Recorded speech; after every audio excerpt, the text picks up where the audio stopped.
మీ జాతకం ఎలా ఉంటుందో తెలుసుకోండి. వెంటనే జేకేఆర్ గురుగారి అపాయింట్మెంట్ తీసుకోండి. నమస్కారం గురుగారు. మహాదేవ. సో మనం ఆడవాళ్ళం కాబట్టి నేను అడుగుతున్నాను. ఆడవాళ్ళ మనస్తత్వం ఏ బంగారు అంగడిలోనో, వెండి షాప్‌లోనో, లేకపోతే బట్టల షాప్‌లోనో, స్టీల్ సామాన్ల అంగడిలోనో, లేకపోతే కూరగాయలు ప్రతి చోట నస అనేది ఆడవాళ్ళకి రాసి పెట్టింది వాళ్ళ బాడీలోనే ఉన్నట్లు. అవన్నీ పక్కన పెడితే ఆఖరికి పూజ విషయంలో కూడా పోటీతత్వం అనేది ఎక్కువైపోయింది. అంటే వాళ్ళ ఇంట్లో పూజ చేస్తే పక్కింటికి వచ్చి మీ ఇంట్లో ఇంకా పూజ అయిపోలేదా, మా ఇంట్లో పులిహోర చేసా, భక్షం చేసా, దేవుడికి నైవేద్యం పెట్టాం, మేము తిన్నాను, ఇంకా అలంకరణలోనే ఉన్నాం. అంటే పూజల్లో కూడా ఈ పోటీతత్వం ఏంటి? నువ్వు ఇంకా అక్కడ దేవుడికి మనస్ఫూర్తిగా నువ్వు చేసావని నాకు కనిపించట్ల. పక్కింటి ఆవిడ కోసం నువ్వు పూజ చేసినట్టుంది కానీ దేవుడి కోసమో నీ కోసమో పూజ చేసినట్టు అనిపించట్ల.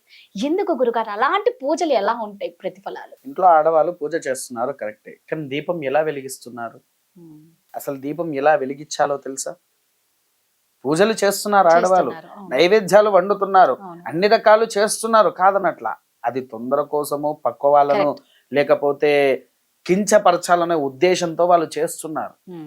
కాకపోతే అసలు నియమం ఏంటి అని అంటే, మీరు పూజ మొత్తం అయిపోయిన తర్వాత లేచి నిల్చొని ప్రదక్షిణాలు చేస్తారు. యాని కాని చ పాపాని జన్మాంతరకృతాని చ తాని తాని ప్రదక్షంతి ప్రదక్షిణ పదే పదే పాపోహం పాప కర్మాణం పాపాత్మ పాప సంభవే అన్యథా శరణం నాస్తి త్వమేవ శరణం మమ తస్మాత్ కారుణ్య భావేన రక్ష రక్షో పరమేశ్వర జగదీశ్వరి అని అంటాము.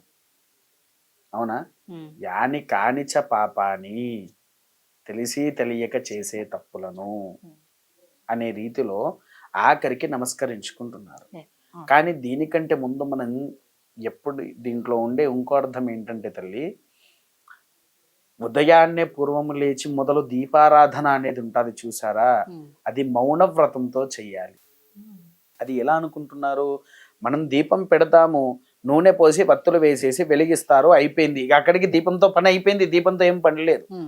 కానీ అసలు ధర్మం ఏంటి అని అంటే, దీపం పెట్టేసి దాంట్లో నూనె పోసి వత్తి వేసిన తర్వాత దీపాన్ని వెలిగించిన తర్వాత ఆగ్నేయ ఈశాన్య పశ్చిమ భాగంలో కుంకుమతో అలంకరణ చెయ్యాలి. కుంకుమతో అలంకరణ చెయ్యాలి.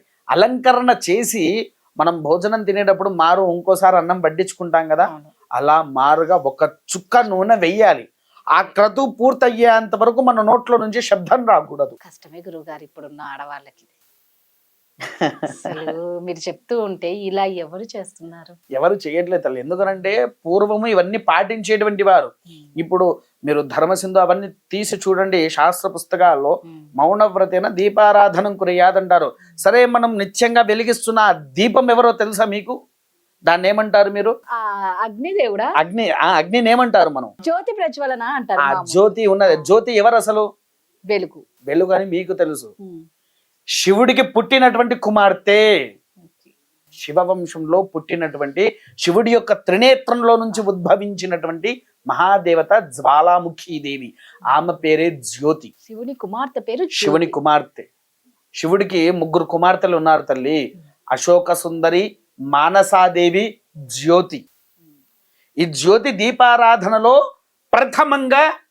ప్రథమ పూజిత గణపతి అయితే ప్రథమ సర్వ వెలుగాధ్యక్షంలో ఉండేటువంటిది జ్యోతి అయింది. విన్నారా?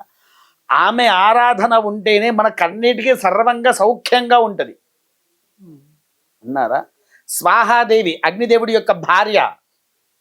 మనం హోమాలు చేసేటప్పుడు మంత్రం చదివి రాశికి స్వాహ అంటాము, అవునా? ఆ స్వాహ ఎవరు? అగ్నిదేవుడి యొక్క భార్య.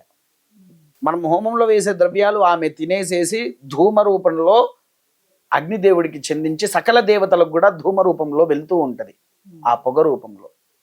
ఇంత పవిత్రమైనటువంటి అగ్నిదేవిని మనం ఎంత అదిగా చెయ్యాలి అనంటే అంత మంచిగా చెయ్యాలి. ఇన్ని నియమాలు పాటించుకుంటూ ఇంట్లో దీపారాధన జరగాలి. అంటే మీరు అన్నట్టు మారు మళ్ళా ఒక చుక్క నూనె వేయాలి, దీపం కొండెక్కే వరకు మాట్లాడకూడదు. దీపం కొండే వరకు కాదు, ఈ నూనె చుక్క ఉంటది కదా, ఆ నూనె చుక్క వేసే అంత వరకు మాట్లాడకూడదు. తర్వాత ఇది ఒక్కటే కాదండి, వాళ్ళ ఇంట్లో పూజలు చేస్తారు, ఆ పూజలు కూడా మౌనవ్రతంలో జరగాలి.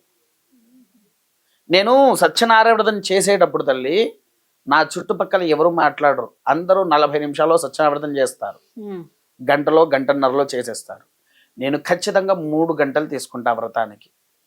ఇలా మన ధర్మాన్ని వాళ్ళకు చెప్పుకుంటూ కథ వివరణ పూర్తిగా ఇప్పుడు నేను ఏ విధంగానైతే మీతో మాట్లాడుతున్నానో ఇదే విధంగా పుస్తకం చూడకుండానే కథలు చెప్పేవాడిని, క్షుణ్ణంగా వాళ్ళకి అర్థం అవ్వాలి అని. ఎందుకు అనంటే నేను ఏం చేస్తానంటే కథలో ప్రశ్నలు తిరిగి వేస్తూ ఉంటా, అంటే వీళ్ళు శ్రద్ధగా వింటున్నారా వినట్లేదా అనేటువంటిది.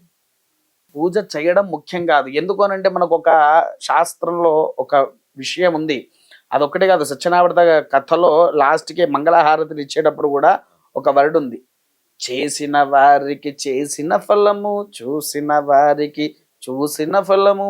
ఉన్నదా? చేసేవారికి ఎంత ఫలమైతే వస్తుందో చూసిన వాళ్ళకు కూడా అంత ఫలితం వస్తుంది. నీవు ఇంట్లో చేసే పూజని ఆగమాగం చేసుకుంటే మన ఇంటికి ఇంకా ఫలితం ఎందుకు తల్లి?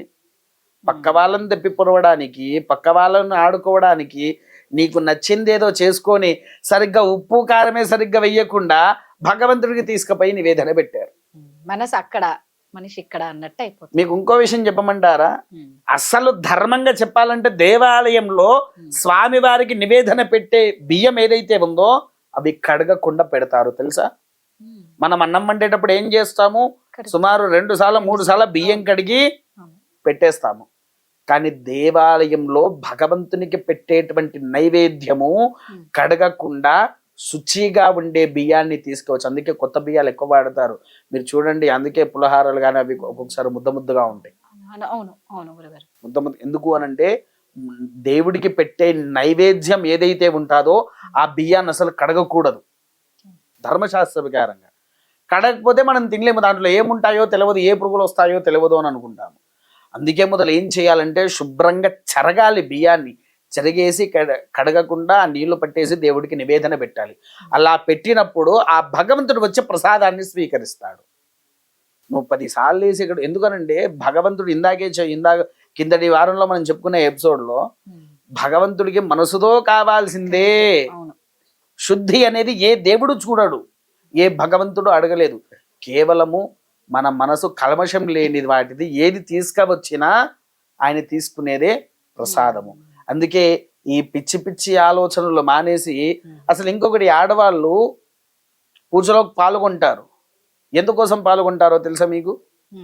పూజలు చేస్తారు ఎందుకోసం? కోరికలు తీరడానికి కాదమ్మా.